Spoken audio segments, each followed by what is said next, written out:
Buenos días. ¿Cómo están? ¿Se oye bien desde aquí? Desde el micrófono también, seguro. Ok. Bueno, para mí es un verdadero honor y un gusto y un placer estar aquí con ustedes. Los que me conocen saben que no me gustan las cosas demasiado formales. Así es que cuando tengan alguna pregunta, algún comentario, cuando quieran decir algo, levantan la mano con toda libertad. Esto no es una disertación catedrática académica de la que tengan que presentar examen mañana, así es que no se preocupen, puede fluir en cualquier dirección. Si quieren que nos quedemos en un tema un poco más, nos quedamos, y si quieren que fluyamos hacia otro, también. Cuando me pidió aquí el observatorio que viniera a conversar hoy, yo pensaba, ¿y qué les cuento?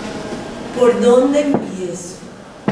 Porque es que el rol de la mujer, no en el judaísmo, en cualquier religión, es tan diverso, es tan amplio, que no se limita solamente a lo que está escrito.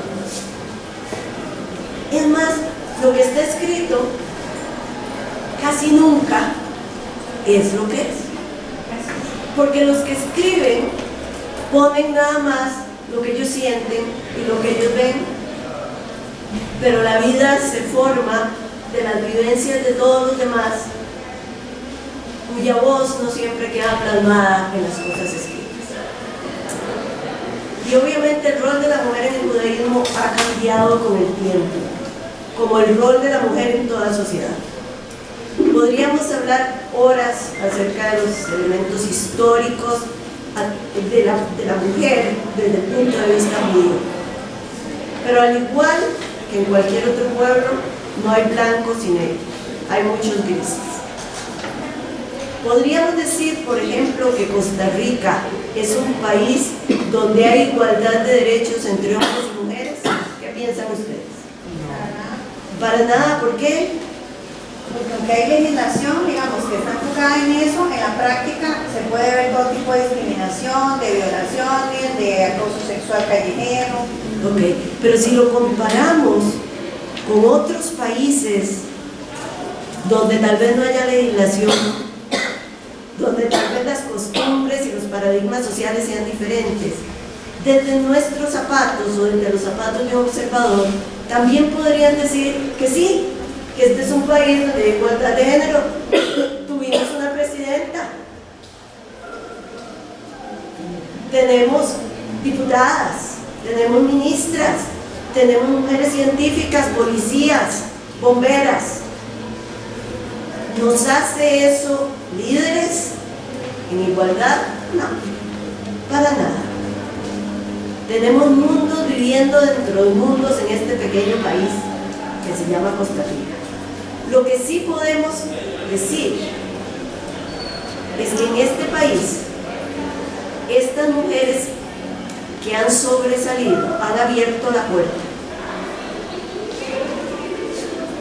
y eso quiere decir que todas ustedes que están sentadas ahí, y yo también, podemos con mayor o menor esfuerzo aspirar a llegar ahí también. Y eso mismo vamos a verlo en toda la tradición judía y más allá de la tradición judía, en toda la tradición del pueblo de Israel, de Am Israel, desde sus orígenes y más allá de sus orígenes, desde los orígenes mismos de la creación. Podríamos tomar partido aquí y decir que el judaísmo es una religión machista, y sí lo es. Pero podríamos tomar partido aquí y también decir que el judaísmo es una religión pro derechos de la mujer, y sí lo es. Entonces yo quisiera que hoy nos tomáramos un ratito para ser capaces de equilibrar los dos lados de la moneda a través de la historia y de las historias. Pero antes de hablar del judaísmo, creo que es muy importante que pensemos qué es el judaísmo. porque si no, ¿cómo vamos a hablar de eso? ¿Alguien sabe lo que es el judaísmo? ¿Quién me puede decir qué es el judaísmo? A ver, Benjamín. Mire, la religión de Israel es amplia. Se puede concretizar el término judaísmo a partir del regreso de los judíos de Babilonia para la época persa. Desde allí nace la palabra judaísmo como tal. Judaísmo, una casa con muchas cosas. Ok. ¿Alguien más tiene otra opinión? Porque se vale tener diversas opiniones aquí. Si vamos a buscar una traducción o una descripción del diccionario, nos encontramos que dice que es la religión monoteísta de los judíos. ¿Será? También nos dice que es la totalidad de las prácticas y creencias del pueblo judío dadas por Dios y grabadas en la Torá y en los subsecuentes escritos sagrados. Entonces podríamos preguntarnos, ¿es el judaísmo una religión? ¿Qué cree usted? Una práctica. ¿Una práctica? Sí, es una religión, pero como un modo de vida. ¿Una religión? ¿Un modo de vida? Ok, vamos avanzando. Hay quienes dicen que el judaísmo es una religión. Sin embargo, tenemos judíos ateos. ¿Sabían que es posible que haya judíos ateos? Los hay. Grandes filósofos han sido ateos, judíos. Hay muchos judíos que practican la religión, pero hay muchos que no practican nada. Son judíos seculares, para quienes la religión o la parte religiosa no es importante. Entonces, ¿qué es? ¿Será una raza? Hay quienes dicen, la raza de los judíos. Y sin embargo, la raza es una distinción genética, algo que se puede ver por el ADN, algo que se lleva en la sangre. Pero para ser judío no tenemos que tener los genes de Moisés, de Aarón, no los tenemos que tener. Podemos optar por el judaísmo. Hay judíos asiáticos, hay judíos negros, hay judíos hindúes y alemanes. Entonces, obviamente, no es una raza. ¿Es una cultura o un grupo étnico?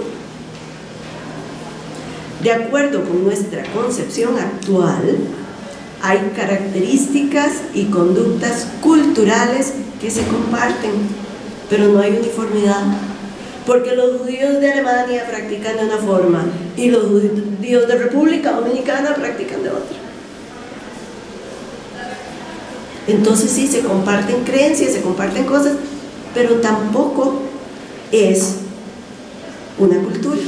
¿Será una nación? ¿Por qué mucho menos?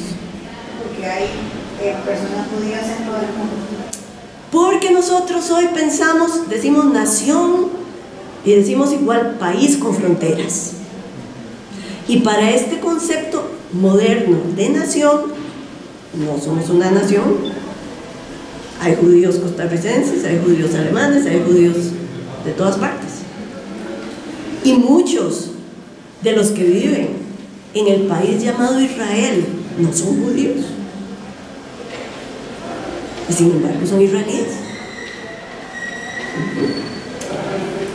¿Seremos entonces una familia?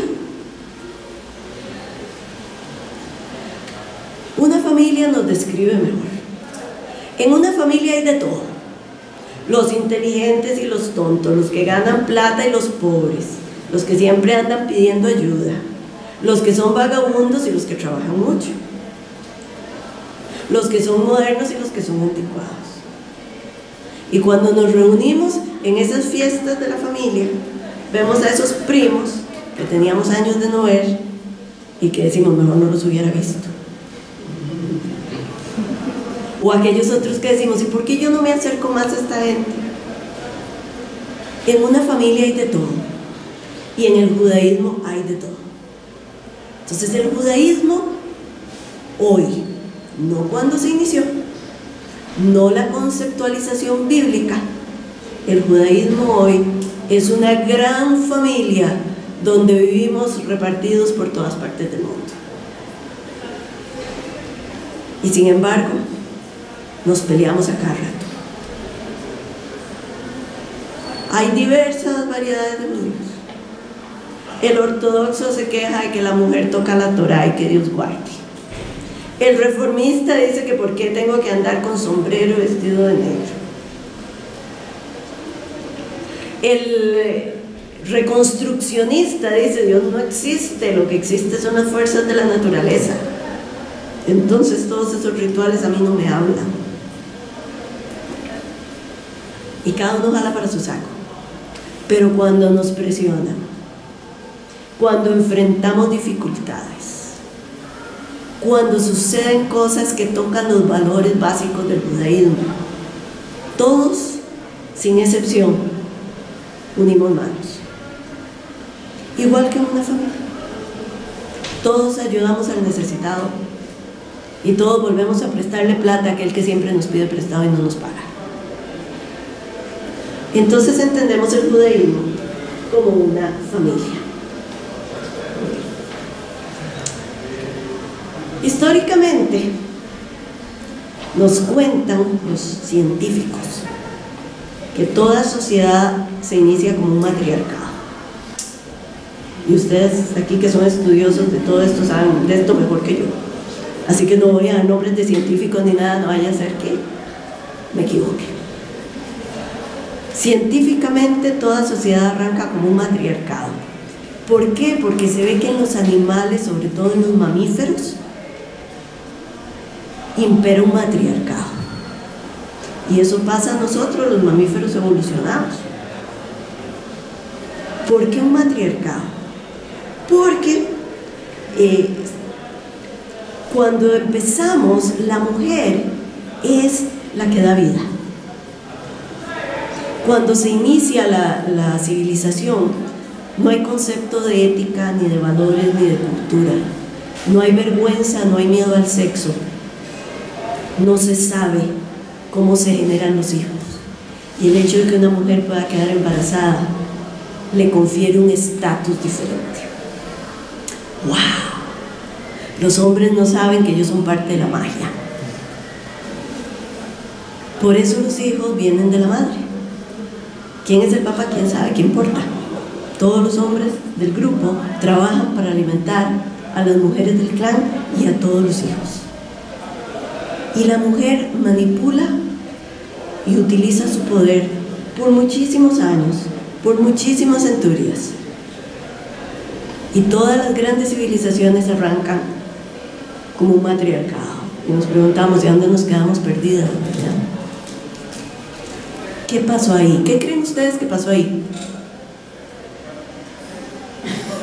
¿A alguien se le ocurre qué pasó por ahí? Se vale decirlo. No. Bueno, resulta ser, nos dicen los estudiosos místicos, que la mujer perdió su poder porque abusó de su poder, que perdió su rol dentro de la civilización porque abusó de su poder. Pero los antropólogos nos dicen que de eso nada, que fue el cambio de la sociedad de pastoril a agraria lo que hizo que la mujer perdiera su poder. ¿Y cuál sería el abuso? El abuso. Okay. Nosotras, y tenemos que reconocerlo, y lo digo como judía, que nos decimos las verdades así en la cara, tendemos a ser bastante manipuladoras.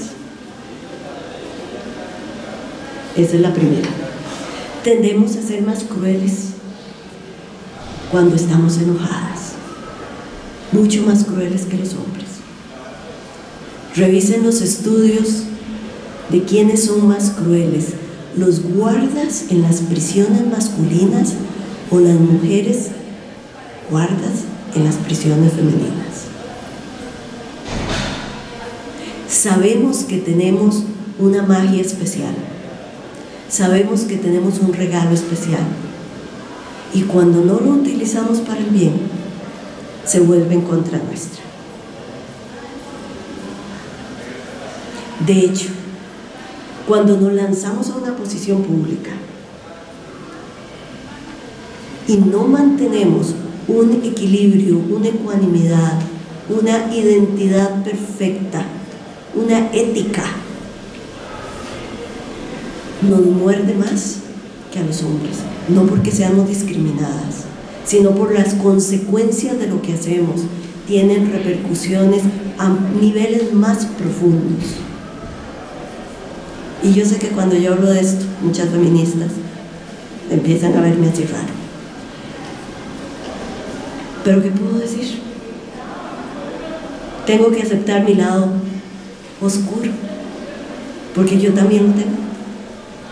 Y yo también me he visto hacer esas cosas de tarde en tarde. No en grado negativo de dañar a los demás, pero sí. Somos mucho más hábiles, se nos ocurren más cosas.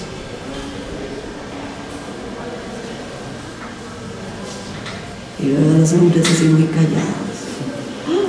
Yo no sé qué va a salir de mí aquí. Bueno, ok. Entonces, ¿cuándo cambia la sociedad? Los hombres, el patriarcado toma poder y somete a la mujer y le pone el zapato y la limita horriblemente, horriblemente. Y el rol de la mujer se ve disminuido en su totalidad y la mujer se convierte en esclava del hombre. Sin embargo, en el judaísmo eso pasa a medias, porque el rol de la divinidad en el judaísmo nunca fue totalmente masculino. Y tal vez esto les sorprenda. Se habla del Dios de Israel y siempre se habla como masculino, ¿verdad? Pero si lo leemos en hebreo, de las múltiples denominaciones de Dios, hay muchas denominaciones femeninas. Y es más, en el judaísmo decimos que Dios es uno, indivisible, indestructible, Adonai Echad, que lo comprende todo. Y si lo comprende todo, es masculino y femenino y todo lo demás, porque no tiene género. Y esa conceptualización del Dios de Israel como un Dios asexual, el cual tiene características femeninas que se ven a través de la Torá, nos permite que en el judaísmo nunca se haya llegado al punto de radicalización de la mujer como algo que no sirve del todo. Y lo vamos a ver en algunos de los escritos en un momento. Pero lo primero que quiero enseñarles es el inicio del Génesis. Todos han leído el Génesis, ¿verdad? ¿Todos se acuerdan? ¿Qué dice el Génesis? ¿Cómo se hace la creación? ¿Quién se acuerda? Así por encimita. ¿Qué hace Dios? ¿Cómo empieza? Que Dios todo lo creó y lo creó bueno. Ajá. ¿Y qué hizo Dios? ¿Dios qué formó Dios? Antes de formar el mundo pensé en la humanidad. Ok. ¿Alguien más? Hizo al hombre y a la mujer. Hizo al hombre y a la Hay dos mujer. versiones. Ah, gracias. Estaba esperando que alguien me hablara de eso. ¿Cuál es la diferencia entre las dos versiones? Y para mí una muy grande. Cuéntame.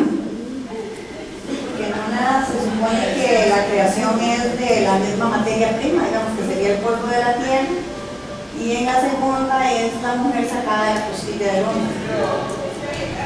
Sí, tenés toda la razón. Tenemos dos historias de la creación. Y es más, algunos de ustedes que están afiliados a mi lista de correos recibieron el comentario que escribí acerca de las 2 historias de la creación esta semana pasada, que fue cuando empezamos a leer de nuevo el ciclo de la Torá. Obviamente no voy a irme por ese lado un poco más filosófico, pero fíjense que el Dios de la creación del primer capítulo del Génesis se llama Elohim, y el Dios de la creación del segundo capítulo del Génesis se llama, con 4 letras que no pronunciamos, se llama Yud, Hei, Vav, Hei. Es el tetragrámaton, el nombre que no pronunciamos. ¿Alguien me quiere decir por qué no lo pronunciamos? Para que no se queden con esa duda. No es que somos tan locos, no. Somos locos, pero no tanto. A ver. Mire, esas 4 letras que aparecen casi 7.000 veces en la Biblia fueron escritas por el que escribió con su dedo toda la ley, que mandó a que lo invocaran. Pero resulta que, por las interpretaciones que usted dice, en el siglo II, algunos empezaron, antes de la era común, algunos empezaron a pensar que para qué darle a Dios un nombre si existía solo uno. Segundo, pensaron que no jurar, no tomar el nombre de Dios en vano era pronunciarlo vanamente, y por eso lo quitaron de la pronunciación. Pero mayormente esa última opción es totalmente desacertada con relación a la etimología de no jurar en nombre de Dios, que en realidad es no jurarás en nombre de Dios, pero no en vano.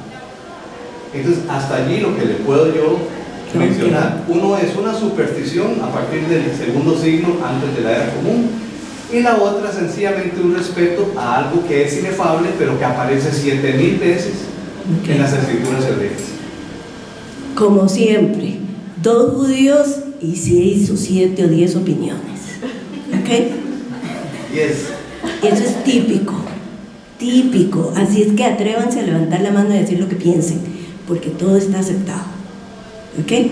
Resulta ser que todo lo que Benjamín nos dice es cierto, pero hay algo más, porque todo en la Torá y todo en el judaísmo es como una cebolla. Uno va por encima de la cebolla y le pasa un cuchillo y saca la primera capa, y esa capa era cebolla, ¿verdad? Sabe a cebolla, y le da y saca la segunda capa, y todas son capas diferentes. Desde el punto de vista místico,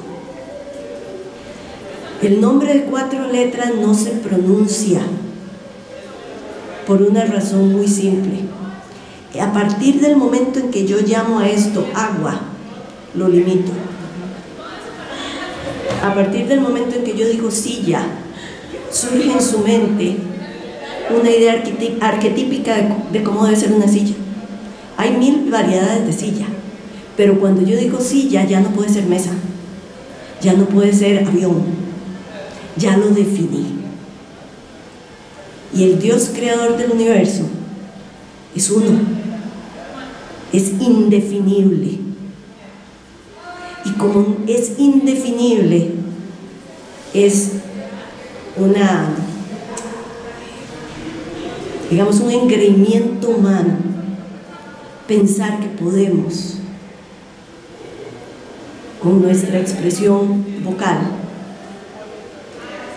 ponerle una etiqueta o encajonarlo en algo. A partir del momento en que yo digo Elohim, ese Dios está encajonado, y Elohim representa la cualidad de Dios de la justicia, mientras que cuando digo Yud He Vav He, eso representa la cualidad de Dios de la compasión. Entonces, cada vez que leemos y nos encontramos eso en el texto, podemos verlo desde otro ángulo también. Entonces, resulta ser, volvamos al tema, que la primera historia de la creación, Dios coge polvito, coge agua, hace un muñequito, sopla en la nariz, y aquí está Adán. Hombre y mujer Él los creó. hombre y mujer en los. E inmediatamente pasamos al segundo capítulo de la creación y nos cuenta que Adán está solo y que se siente solo. Y Dios lo pone a ver todos los animales pasar y Adán les pone nombre. Esto no nos los contó antes. Y al final de que pasaron todos, le dice, pero yo no encuentro compañera.